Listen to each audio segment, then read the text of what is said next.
Hey guys, it's number 23. It was given on 11/21/23. It's called Anointed, Prepare to Arise.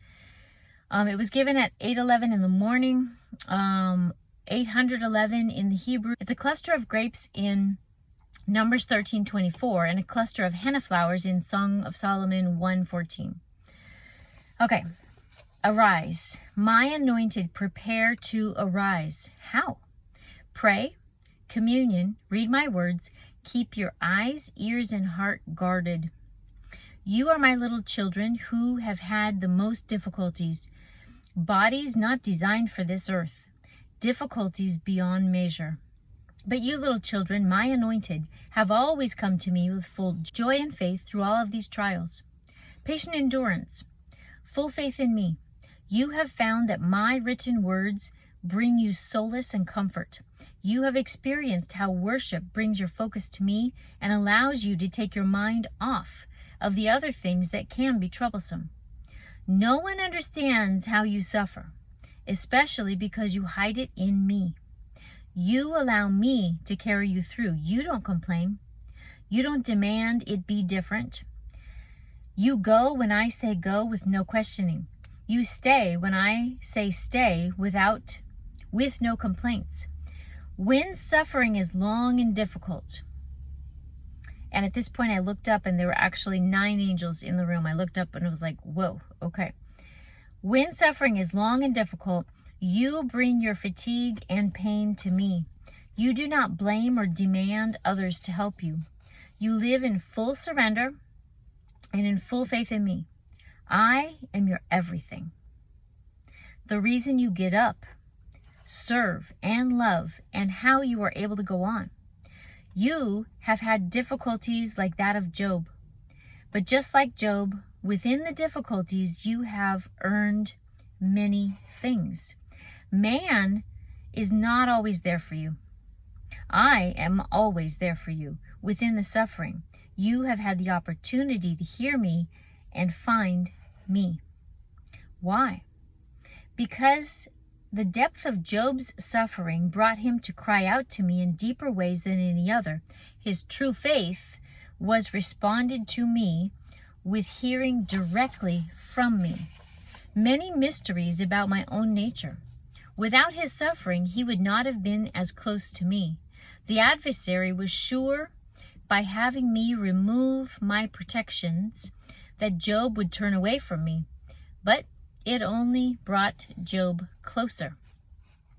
The temporary difficulties were blessed tenfold to Job. And he showed the adversary his faithfulness was not shakable, but it only increased with his troubles. Anointed, this is about to occur. All of your difficulties are going to be healed and restored. You will be blessed tenfold for your righteous suffering. When you look back, it will all be worth it. The blessings will not be earthly, but eternal. Hold tight. Your time to arise is near. Your complete healing and preparing to be servants of the end times is near. You will be fully equipped, fully rested, and fully motivated to come back and help your fellow faithful and bring in the prodigals and the half-borns and the hiders to me.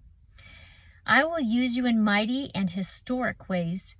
Your suffering has not been wasted.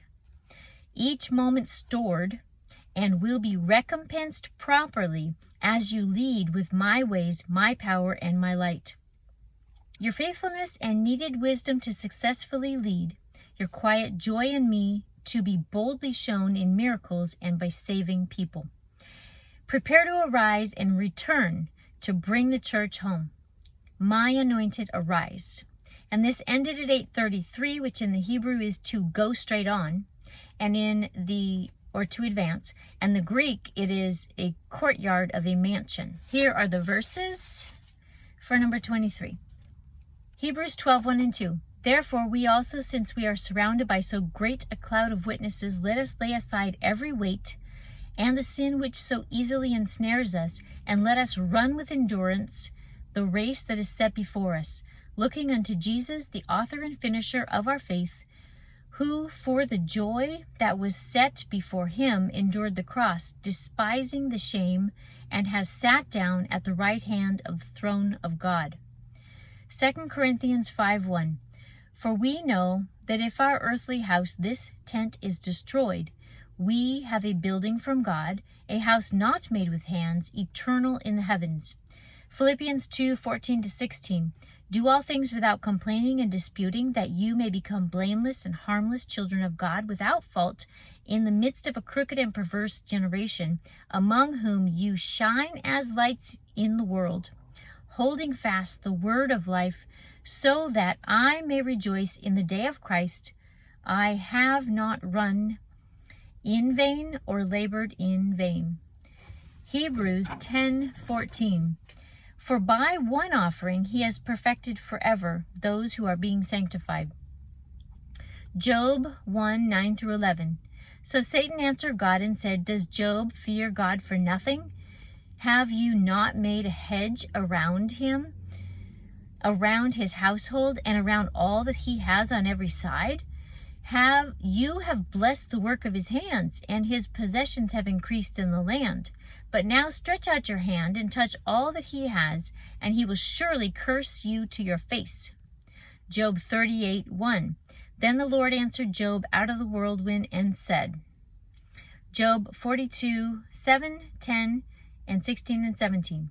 And so it was, after the Lord had spoken these words to Job, that the Lord said to Eliphaz the Temanite, My wrath is aroused against you and your 2 friends, for you have not spoken of me what is right, as my servant Job has. Now therefore take yourselves 7 bulls and 7 rams, go to my servant Job, and offer up yourselves a burnt offering. And my servant Job shall pray for you, for I will accept him, lest I deal with you according to your folly, because you have not spoken of me what is right, as my servant Job has. And the Lord restored Job's losses when he prayed for his friends. Indeed, the Lord gave Job twice as much as he had before. After this, Job lived 140 years and saw his children and grandchildren for 4 generations. So Job died old and full of days. Hope you find that encouraging, and see you soon.